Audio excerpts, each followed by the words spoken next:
দীর্ঘকাল আমরা যুবধারণ করেছি, কিন্তু দুঃখের বিষয় ক্ষমতায় যেতে না যেতেই বিএনপি নেতা কর্মীদের চেহারার বদল আমরা দেখতে পাচ্ছি। আওয়ামী প্রতিবাদের প্রতিধ্বনি তাদের কর্মকাণ্ড আমরা শুনতে পাচ্ছি।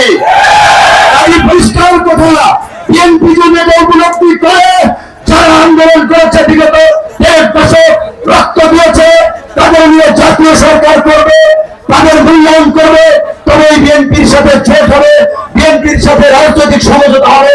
অন্যথায় বিএনপির বাইরে বিকল্প জোট হবে, বিকল্প শক্তিকে নিয়ে এককভাবে নির্বাচন করা হবে।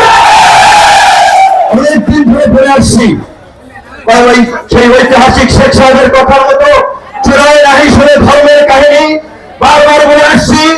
আমি দখলদার ছাত্রদের হটিয়েছি, পত্রিকা অফিস দখল হয়ে যাচ্ছে, গার্মেন্টস মিল ফ্যাক্টরি দখল হয়ে যাচ্ছে, ব্যবসা প্রতিষ্ঠান দখল হয়ে যাচ্ছে, মানুষের ঘের দখল হয়ে যাচ্ছে, চর দখল হয়ে যাচ্ছে।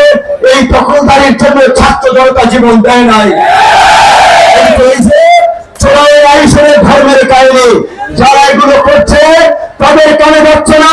সরকারকে আমরা অনুরোধ করবো, অবৈধ অস্ত্র উদ্ধারের জন্য যেমনি ভাবে যৌথ বাহিনী নামানো হয়েছে, অনতিবিলম্বে এই দখলদার চাঁদাবাজ মাফিয়াদের দমন করার জন্য এই যৌথ বাহিনীকে দিয়ে সন্ত্রাস বিরোধী কার্যক্রম পরিচালনা করতে হবে।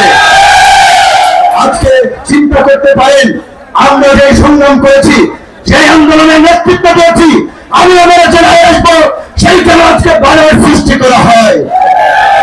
আমার দলের নেতা কেন্দ্রীয় আইন সম্পাদককে মিথ্যা মামলার আসামি দিয়েছে আশুলিয়াতে, ব্রাহ্মণবাড়িয়াতে আমাদের নেতা কর্মীদের পোস্টার ছিঁড়ে ফেলেছে, আরো কয়েক জায়গায় এই ঝামেলা ঘটেছে।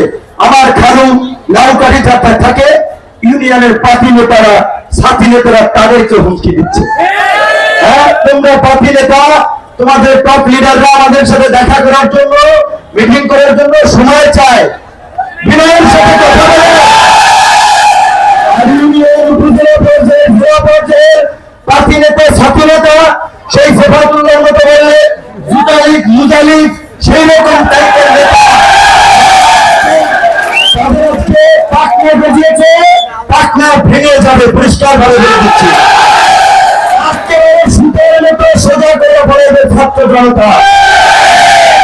দখলদার ভাস্তান চাঁদাবাজের জায়গা এই নতুন বাংলাদেশে হবে না।